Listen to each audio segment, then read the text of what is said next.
Welcome to the Good Business Dufferin Podcast, hosted by the Dufferin Board of Trade through our social enterprise, the Dufferin Biz Hub. Our podcast is based on our belief that small businesses have the power to drive positive change in our community. Whether you're looking to grow your business, strengthen our community, or hopefully both, we've got you covered. Welcome to the Good Business Dufferin Podcast, where we bring you inspiring stories and insightful conversations with changemakers in our community. I'm your host, Diana Morris, Executive Director of the Dufferin Board of Trade and the Dufferin Biz Hub. Today, we're honored to have Jennifer Payne, Executive Director of HCIA, Headwaters Communities in Action, join us. HCIA is a charity organization dedicated to fostering collaborative action to enhance the well-being of the Headwaters region. Jennifer brings decades of experience in community and client engagement, innovative problem solving, and strategic planning. She's passionate about environmental causes, local food and farming, community building, family, and music. Jennifer also holds a bachelor's degree in business from the University of New Brunswick, St. John. Thanks so much for joining us today, Jennifer. If people may not be sure what HCIA is, can you start by explaining what Headwaters Communities in Action is and how it was formed? Sure. HCIA is Headwaters Communities in Action. We're a registered charity and a community backbone organization. We work on community development. We've also been called a community integrator. Our backbone role really speaks to how we support a number of projects in the community, all of which work on community well-being.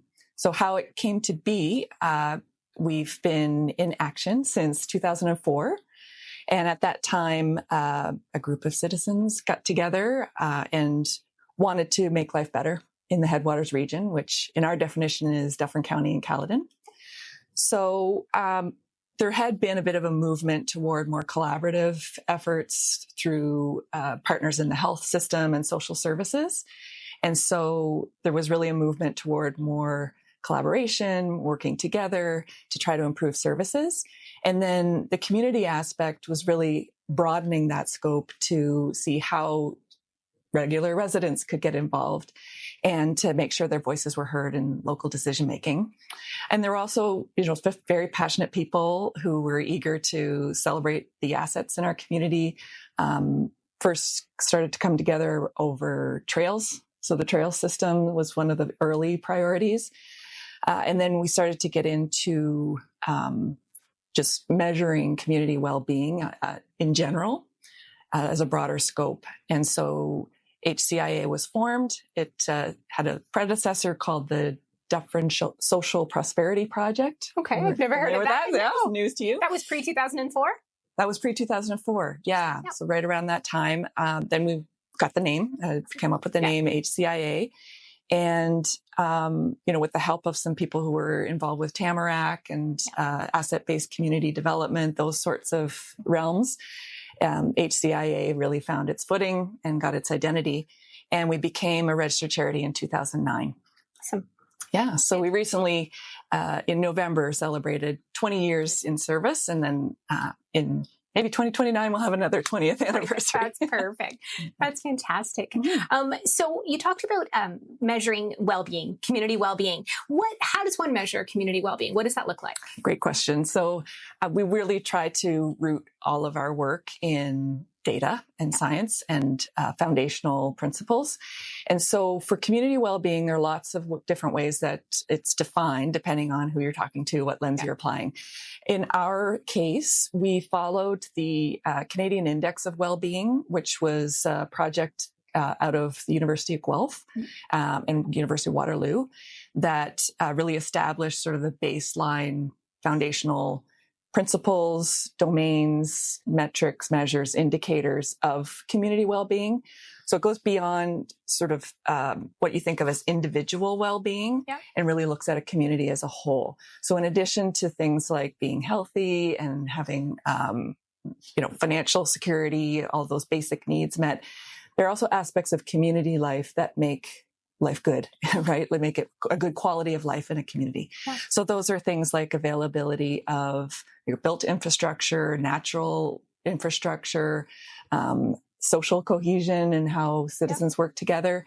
So those sorts of aspects were included as well. And the definitions or how we categorize our work, how we articulate some of those objectives or goals have been modified over the years just to follow sort of new research or to follow what our community is asking for and what feels right for Dufferin and Caledon. So we've kind of condensed some of those domains and indicators into fewer sort of pillar priority areas. Okay. And what we focus on in any given time frame will adapt to what the community is telling us as well. Perfect. That makes sense. So you're saying there's actual measurements of community well-being. It's not just an arbitrary, we're a good community. There's actual measurements. Exactly. That's fantastic. And you, when you assess the community well-being of Dufferin and Caledon, you look at a survey, or how do you find out how we're doing as a community? Yeah. So that is for a number of ways. So yes, there is a core, huge, clunky survey that we try to do every 4 years. Okay. So HCIA started doing it along with many community partners that made it happen. In 2011, 2012 was kind of the first broad, very comprehensive community well-being survey. And it includes all kinds of things like how you spend your time, how is your self-reported mental health. So there's some degree, it's a high level temperature taking, I guess, of the community. And then from there, though, we can really kind of dig into where the pain points are, what people are telling us is important to them. So in addition to the typical survey you think of, like, tell us how your health is, or how's your, what do you have enough income? How's your housing situation? Those sorts of self-reporting things. We do also ask what people's priorities are. So even though it might not be personally relevant to me, here's what I see as needed in the community. Here's what I see as good in the community. So we also try to ask about the assets of a community. So what do you feel are the best things about living in Dufferin and Caledon? And then we do list some of those aspects of community well-being that people feel either requires more attention for the coming 4-year period, let's say, and so there's a bit of an assessment or priority setting there as well. Yeah, that's fantastic. And I don't know if everyone realizes the interconnectedness of community well-being, business well-being, the interconnectedness piece. You and I have worked together on a number of projects, and for that very reason, that we can't have a healthy community without businesses thriving, and businesses can't thrive without the healthy community. That's a really important piece for businesses watching. I know that's one of the big projects you do, but can you tell us about some of the other initiatives you have on the go right now? Sure. And if I could go back just for a quick sec, just to kind of give your viewers a sense of what some of those pillars of well-being are, because I do think it's important to kind of level set. And to your point, to look at how integrated our communities are, so that it's important to take that holistic view, that step back and look at how things interrelate, and that, we don't want to rob Peter to pay Paul kind of situation. We recognize we need to build all strengths together. So, when we look at the sort of the pillars of well-being, I'll just list them. So they're healthy people, a dynamic economy, which is where our businesses really shine, vibrant culture, sustainable environment, and engaged citizens. And that's where we really come in and take a lead role in helping people get engaged with their communities. And then all of that is underpinned by our community assets. So those are things that are available in our communities. That's awesome. So if we talk about the engaged citizen piece, what types of projects? I know volunteer engagement is something that is a priority for HCIA. So how do you engage the citizens, and what is your volunteer project? Yeah, great question. So the way that HCIA is structured, I could describe it a little bit as we're the operating system, and some of the projects that we support would be the apps, right? Okay. So the two main things that HCIA works on that we would say we hold or that are our own are that shared platform role, so supporting multiple projects in the community, and then Volunteer Dufferin. So that's the only other one that really isn't more of a network or collaborative unit.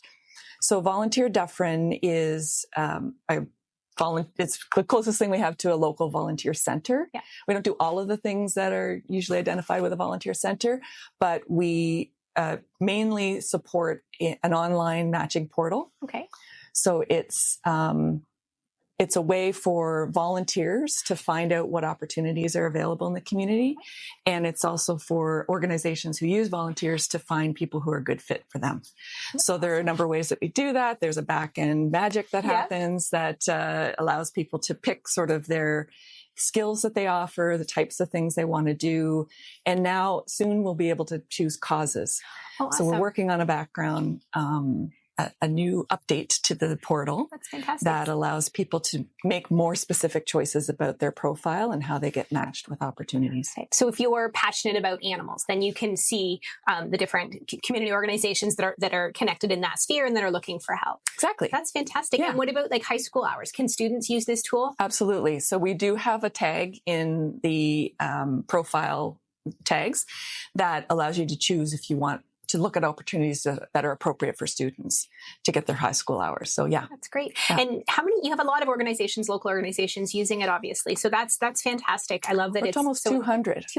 208 organizational members. Yeah. And almost 3,000 individual volunteers registered on Volunteer Dufferin. That's amazing. So many connections are happening with that. That is fantastic. We know that Volunteer Appreciation Week is in April, and it's a fantastic time to celebrate. We have so many. If you say there's 3,000 just on that platform, that's absolutely amazing. Yeah. In 2025, National Volunteer Week is April 27th to May 3rd. So we're, planning to celebrate that in a lot of ways. Oh, that's fantastic. Yeah. So I didn't capture all of the pillars that you said, but I know one of them had some connection with local food. And I know that's a passion of yours as well, supporting local farming and local food. Can you tell us about the projects you have on the go in that area? Absolutely.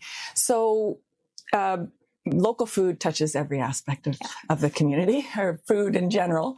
And so I'll actually tie it right back to our very first community well-being report, which uncovered that local food was a very high priority for our community. And that stands to reason. We're a very agricultural community. We have a heritage in that regard. We also have people who just love food, lots of foodies.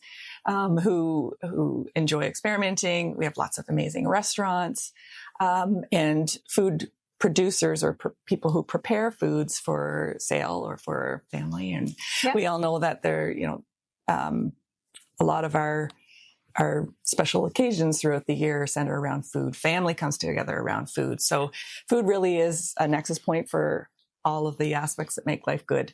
And when you don't have food, it's also very impactful and you miss out on a lot of quality of life.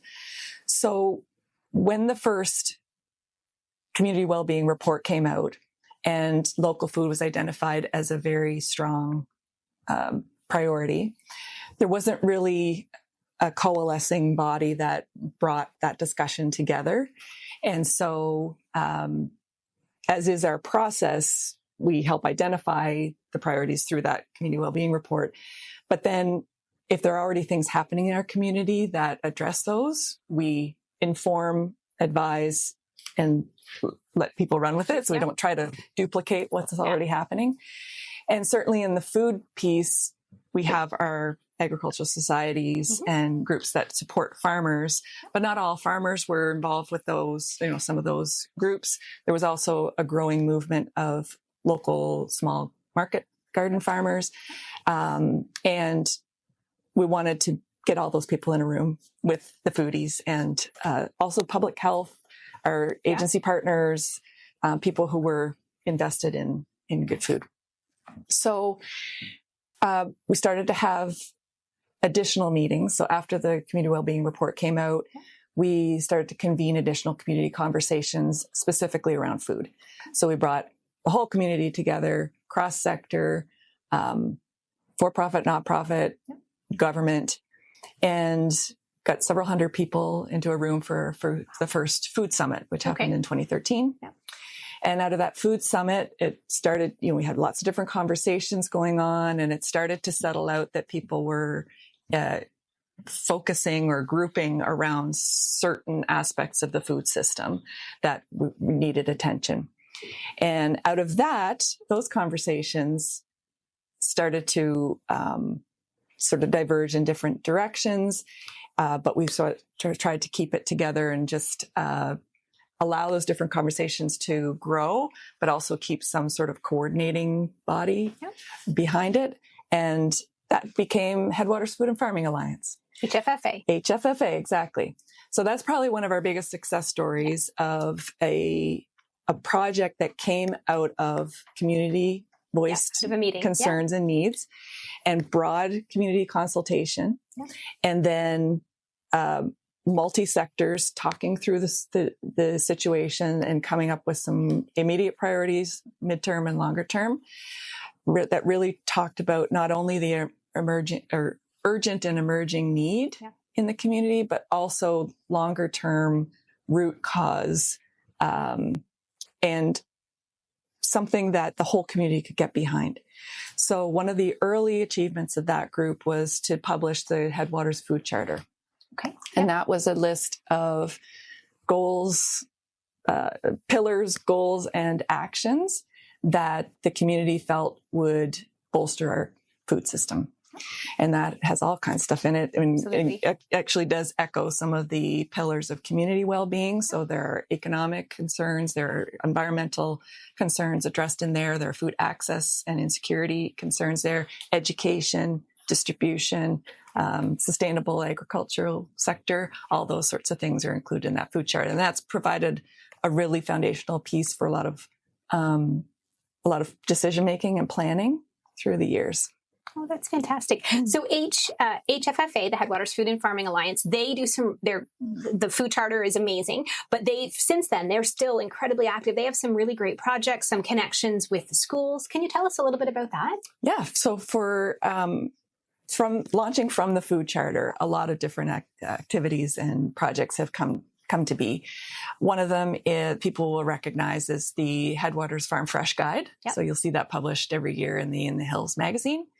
And another huge one is our farm to school programs. Yeah. So we're very proud of the farm to school programs, which people may be familiar with through, they've either seen them come home with their kids at school. And those include farm to school workshops.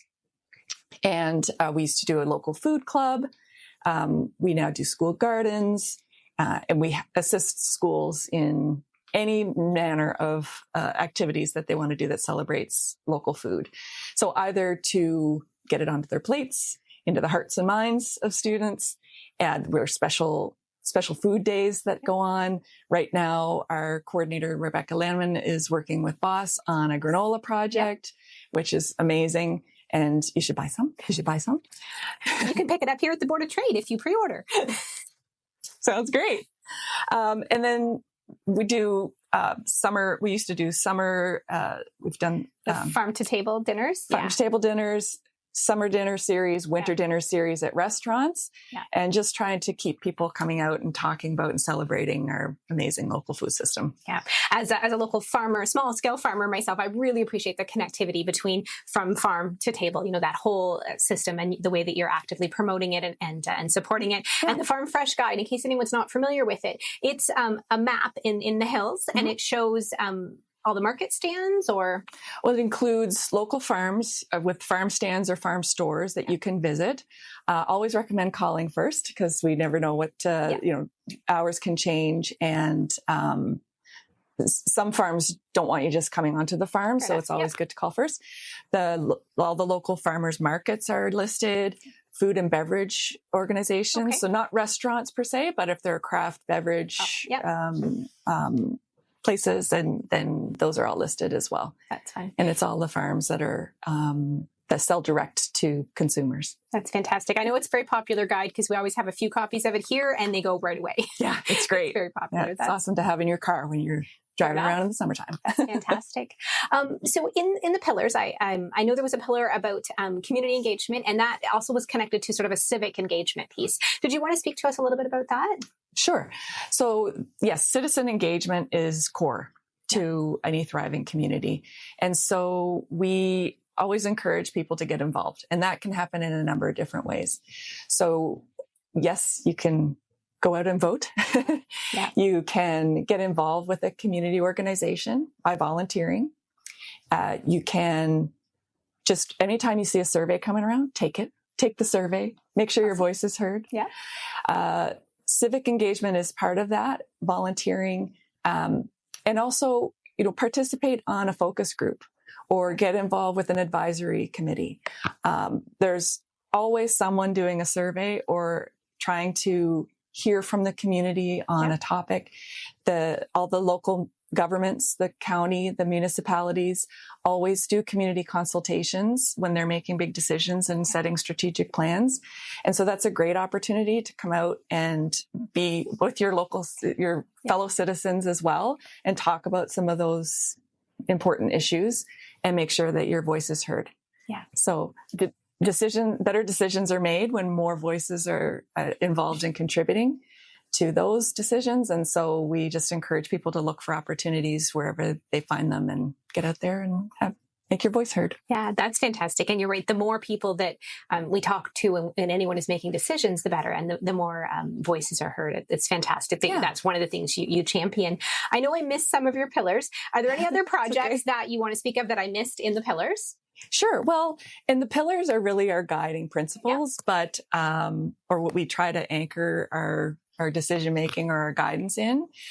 But then, we often get asked to help partner on or host different projects that already exist or programs that are not registered and would benefit from being on a charitable backbone. And so some of the other things that are on our shared platform include, a Grant Pals program. I love that program. So Grant Pals program, yes, that's one of our sort of newest additions to the shared platform, and it's really fun and awesome and well developed. And so that we're asked to be the local affiliate for the National Grant Pals program. So if people aren't familiar with Grant Pals, can you give us a rundown of what it is? So Grant Pals is an intergenerational storytelling, learning, and friendship program that operates through schools.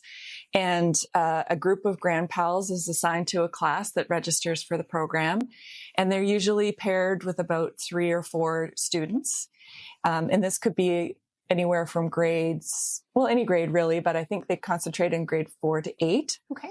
And so over a series of 8 to 12 weeks, there are visits to the classrooms where students are interviewing the Grand Pal about any number of aspects of life. Oh, interesting. Yeah, it's really wonderful because a lot of, older adults feel like they don't have a story to tell or their life was not, not impressive or something like that. And it's always a surprise to them to hear how much the students are engaged and interested in what they have to say. And so everybody has a story to tell. Everybody has wisdom to share. And this is a beautiful way of forging some of those relationships that otherwise might not happen. Like the younger people and older people don't always talk to each other. And so it's a really wonderful way to enable that to happen, is holding space for those conversations. And then the students create some artifact or some art project to present to the Grand Pal at the end. So they have a big gala and celebrate. And so this is a wonderful way to just encourage conversations that may not ordinarily happen in real life. Oh, I love that. The intergenerational, there's such a difference between the way that grandparents grew up and our kids today, right? So It's so important to have that connection. I love it. And is that only in how many schools are doing it or right now? Right. Well, I think we have 8. Oh, that's amazing. Eight classrooms registered for the 2025 spring year. That's fantastic. And so it's growing by leaps and bounds. And as people get familiar with it or hear about it, everybody wants to do it. Oh, of course, it's a win-win. Yeah. That's awesome. So I will mention that there is another intergenerational program that we had initiated through Volunteer Dufferin, and that's our Boardward Bound program. So I wanted to mention that a little bit too, because it was on hold for a little bit, but it was developed from people in the community who identified as young adults or older adults, and people who were interested in board work. Okay. So what do you mean by board? Like a nonprofit or charity board of directors? Right. So one of the things we had identified, since coming out of COVID, Volunteer Dufferin, we survey our members every year. So we find out what's rising up for them, what are their key concerns. And we also kind of keep an eye on what the opportunities on Volunteer Dufferin are to get a sense of any themes or trends, what's needed in the community. And one of the things was our local nonprofits in particular were having trouble recruiting board members. So boards of directors. Yeah. Ours is a leadership council. We had, we were low membership for a while as well. So there really seemed to be a lack of candidates or interest, or people had a hard time recruiting board members. It's not a sexy job. People feel like, board governance. Yeah. You might not understand even what a board of directors is. Exactly. Right? So there also seemed to be a gap in the understanding of what was involved, what the importance of a board for an organization is. And then also at the same time, organizations were looking for the youth voice, right? To try to attract the youth voice and attract younger members, because a lot of our board members are retired because, they're the ones who have the time. Right. And they also have a lot of experiences and wisdom and history to share. So it's a good fit, but also it puts us at risk of people retiring out of boards and not having replacements. So we wanted to foster that leadership connection, create some mentorship opportunities, and bring those two groups together. So we have a boardward bound program that we're hoping to relaunch next fall. Okay. And so that will be another opportunity for intergenerational learning and mentorship to help foster a new generation of leaders in our community. I love that. So if people are interested in getting involved with HCIA, what should they do? Well, they should give me a call. So hcia.ca. We have a lot of activities going on. There are lots of other partnerships that we're involved with. We're always looking to include more voices in our projects and our advisory teams, and a lot of working groups too that that kind of cleave off or build on some of the collaborative work that we're doing at different tables. So there's always a space, and everyone's welcome to get involved. In terms of just general citizen engagement, we encourage everybody to get out and vote every election you can, and to participate on advisory groups, focus groups.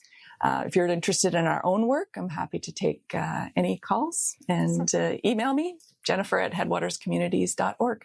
That's awesome. Thank you so very much. We'll have all of the links up on our website. With the podcast, we'll have all of the links to your website and social media and everything as well. We're running out of time, unfortunately, but thank you so very much for joining us today.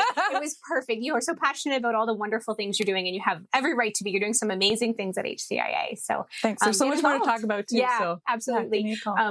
So thank you. Thank you for coming in. We really appreciate it. Thanks, Diana. I love talking to you. Oh, good too. We've worked together on many projects, which is fantastic.